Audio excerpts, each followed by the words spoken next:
আজকের খাতা ভর্তি করে গৌর নাম লিখছেন আর কি বলছেন, প্রভু গয়ামা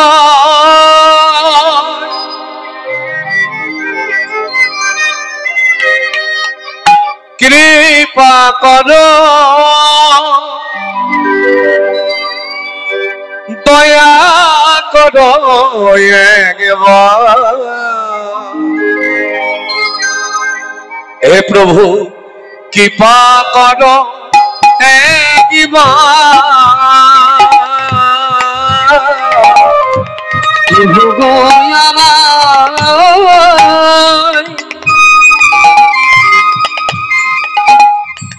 কৃপা করো, দয়া করো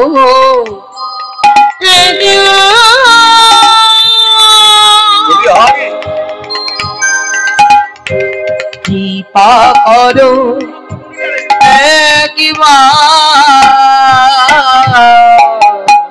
যুগে যুগে তুমি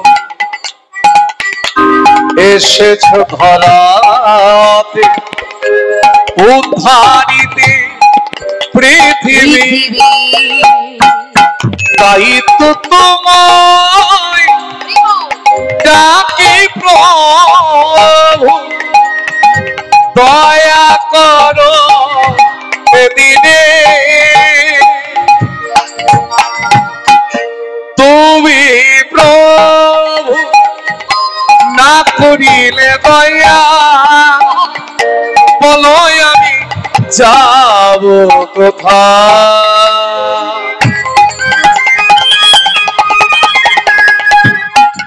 হে প্রভু কৃপা করো একবার, প্রভু গো আমার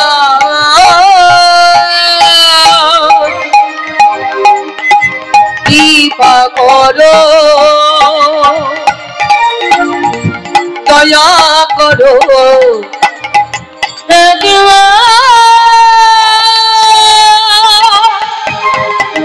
কৃপা করো একবার,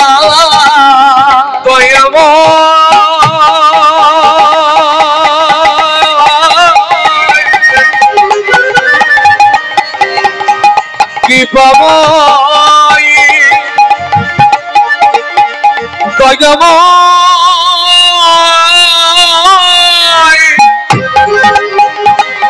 তুমি কৃপাময়, ওগো তুমি কৃপাময়, তুমি কৃপাময়, তুমি কৃপা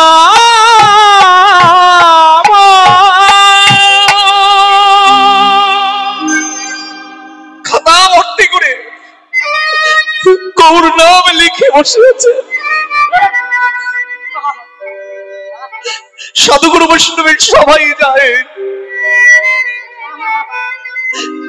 নদিয়া বিহারী গৌর হরির অপরূপ রূপের কথা, গুণের কথা শুনতে শুনতে হৃদয়টাই যেন গৌর প্রেমময় হয়ে উঠেছে।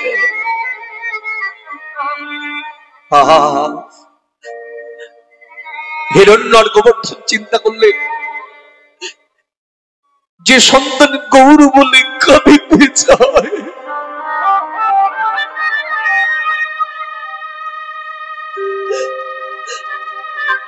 সেই সন্তানকে আস্তে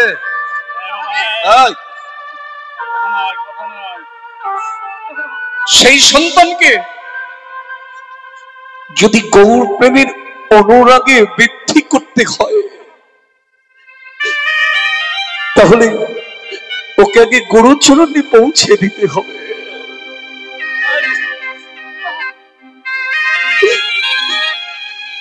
মাথায় রাখবেন, সন্তানের অনুরাগ যদি বৃদ্ধি করতে হয়, আগে শ্রী গুরুচরণে পাঠিয়ে দেবে। গুরুদেব যে কি জিনিস, তবে হ্যাঁ, যাকে তাকে গুরুর আসনে বসালে চলবে না বাবা। মাথায় রাখতে হবে তার গুরু হওয়ার যোগ্যতা আছে কিনা। আমরা অনেক সময় বলি না, ওষুধ যদি খেতে হয় জাত বৈদ্যের ওষুধ খেতে হয়, না হলে রোগ কখনো দূরীভূত হয় না। এই ভববেদী দূর করবা, ভবব্যাধি দূর করবার একমাত্র উপায় হচ্ছে শ্রী গুরুদেবের চরণ। হিরণ্যকবর্ধন নিয়ে গেলেন তাদের কুলগুরু পূজ্যপাদ যদুনন্দন আচার্যের কাছে। গুরুদেব, গুরুদেব, রঘুনাথ আমাদের একমাত্র অবলম্বন। আমরা একটা জিনিস লক্ষ্য করছি, ও শুধুই যেন গৌর গৌর বলে কাঁদে। এমনকি পাঠশালায় গিয়ে খাতা ভর্তি করে গৌর নাম লিখে বসে থাকে। বলতে পারেন এই গৌর প্রেমের অনুরাগ বৃদ্ধি করব কেমন করে? আর গুরুদেব রঘুনাথের বদনখানা দেখি চমকে উঠেছে। আহা বলি,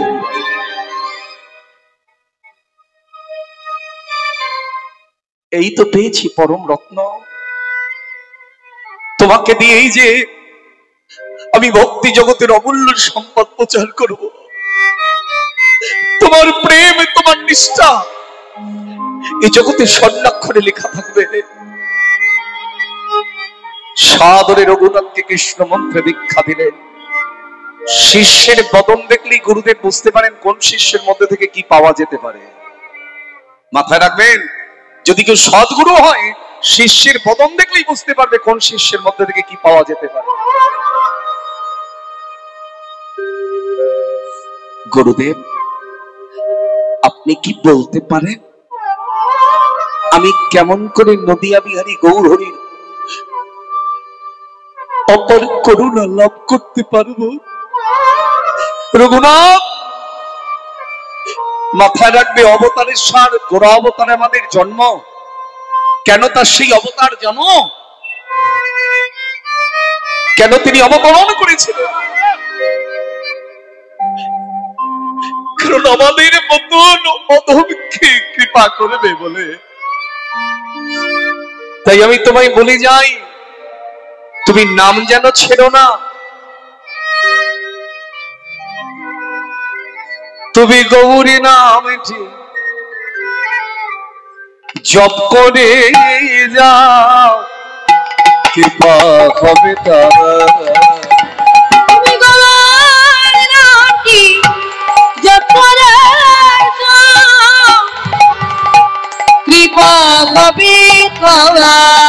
তুমি গৌরী নামটি, গৌরী নামটি জপ করি যাও, কৃপা হবে তার। উলুধ্বনি। তুমি গৌরী নামটি জপ করে যাও, কৃপা হবে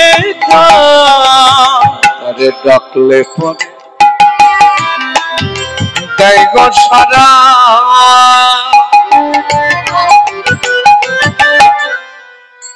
দূরে থাকে না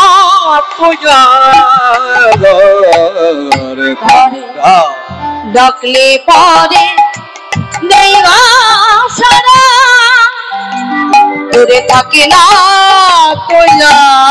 তারে ডাকলে পরে, তারে ডাকলে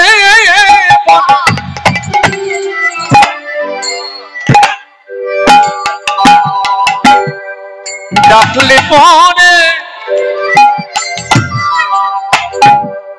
তাদের ডাকলে পরে, ও গো ডাকলে পরে,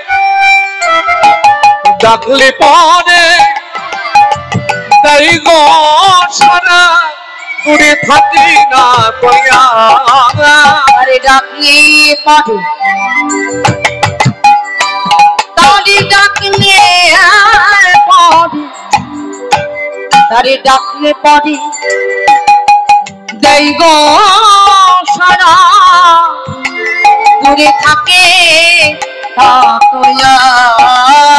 তুমি গৌরী নামে কি জপ করে যাও, কৃপা হবে তার।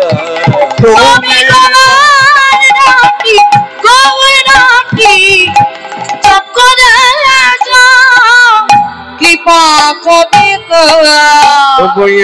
এমন দয়া আরে হবে না। ওগো ঘুনা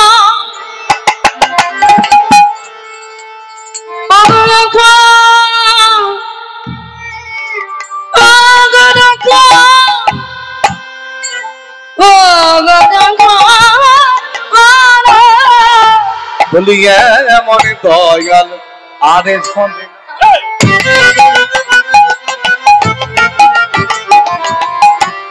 যেছে সে যেছে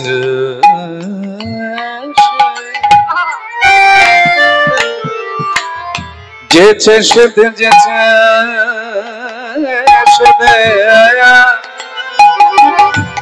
যেছে সে কেউ নাম দেবে না এমন দয়া আরে করে না যেছে সে কেউ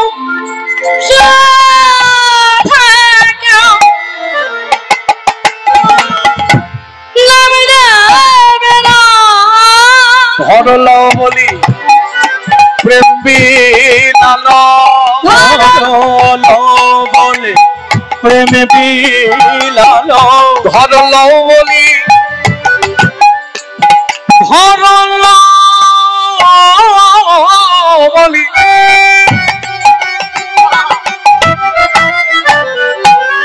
ধরলো বলি প্রেম বিলালো সে যে প্রেমের অবতারে ধরলো বলে বলে ধরলো বলে প্রেম বিলালো প্রেমের অবতারে তুমি খবর নামে চক্করে যাও কি পাক হবে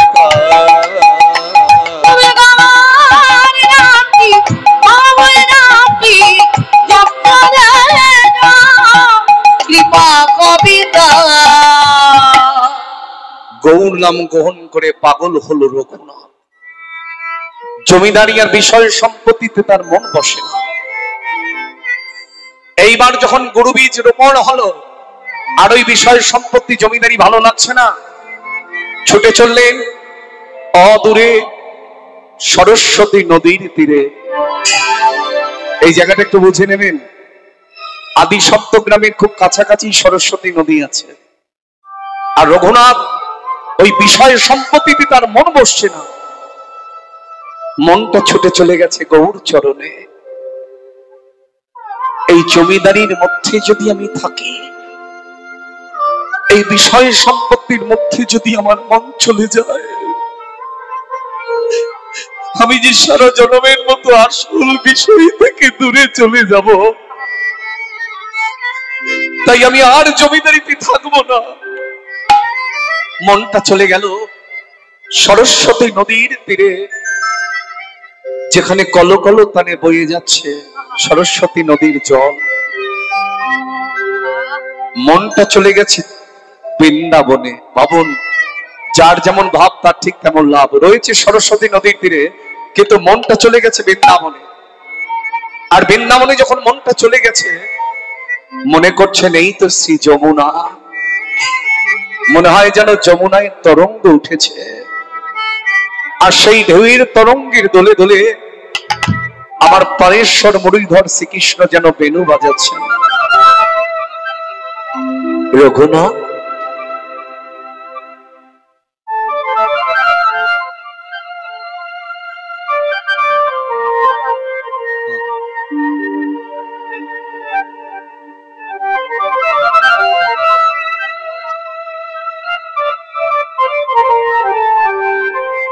বেণু বাজাচ্ছেন, রয়েছে কিন্তু সরস্বতী নদীর জল।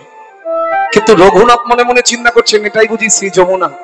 আর সেই যমুনার তরঙ্গের দোলে দোলে মুরলীধর প্রাণেশ্বর শ্রীকৃষ্ণ যেন হাতছানি দিয়ে ডাকছে, আয় আমার কাছে আয়। আর রঘুনাথ দেখছেন নীলিবরণ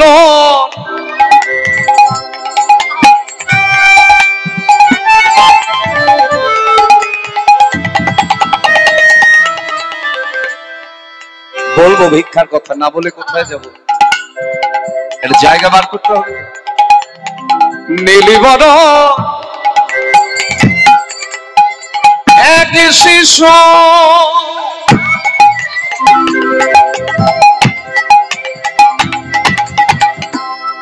ওগো মুরলি বাজায়,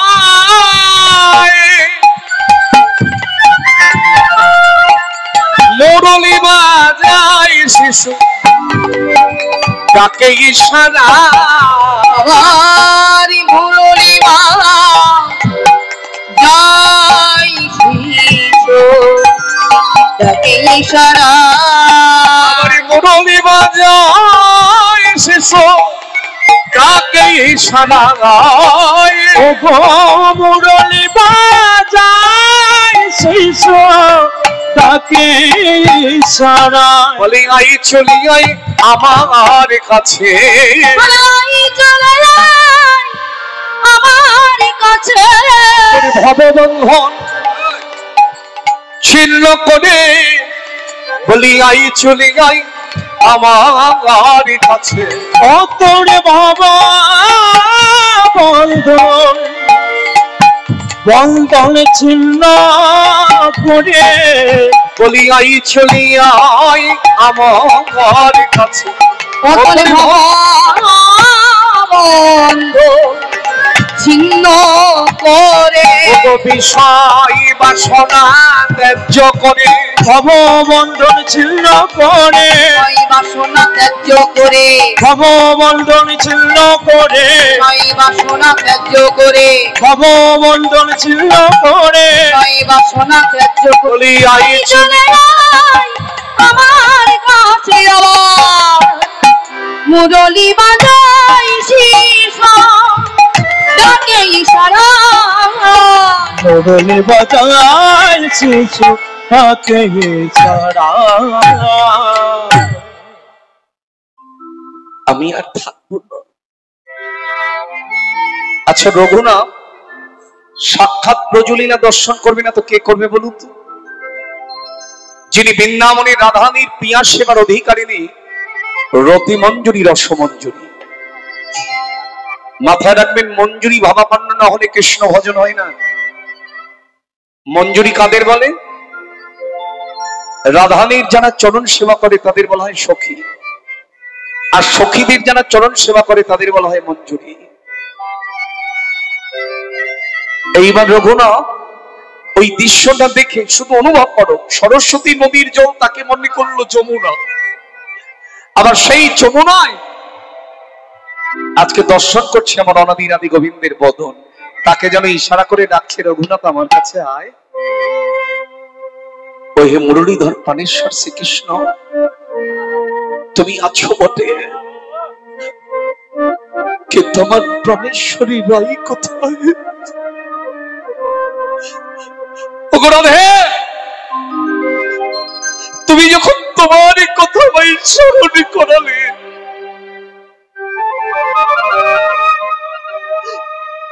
তুমি কি একবার আমায় দর্শন দিবে না?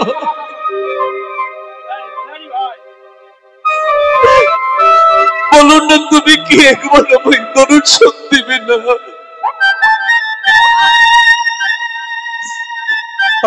বলি হরি, তিনি কি প্রাণেশ্বর মুরলীধর শ্রীকৃষ্ণের দর্শন পেয়েছেন? তিনি কি বৃন্দাবনেশ্বরী রাধানী দর্শন না পেয়ে থাকতে পারেন? যিনি অন্তরের অন্তরঙ্গা, তাকে করুণা করবার জন্যই তো এসেছেন। এবার কি দেখছি জানো? ওগো সোনার বরণ,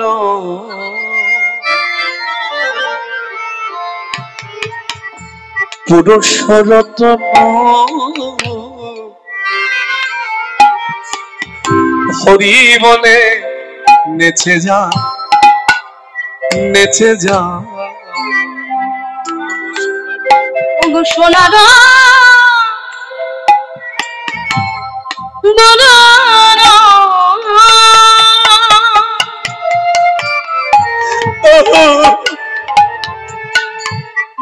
পুরুষর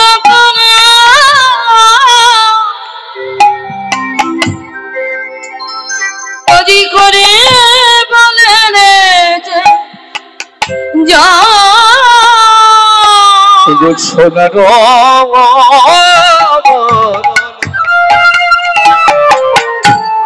পুরুষ রতন আজি ঘড়ি বলে নেচে যায় সোনার বরণ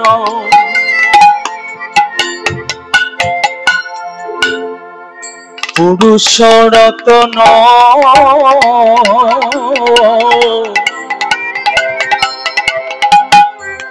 হরি বলে নেচে যায়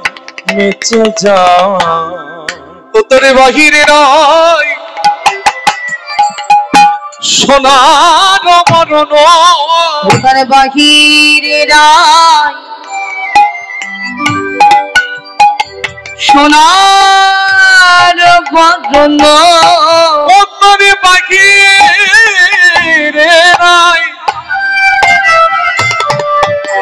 সোনার মরণ ও তার বাহিরে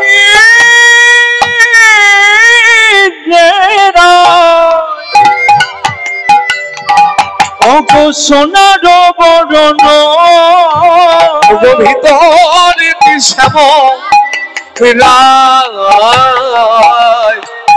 ভিতরিতে শ্যামরা ওখানে বাহিরে রায় সোনার বদন ভিতরে শ্যাম রায় ভিতরে রায়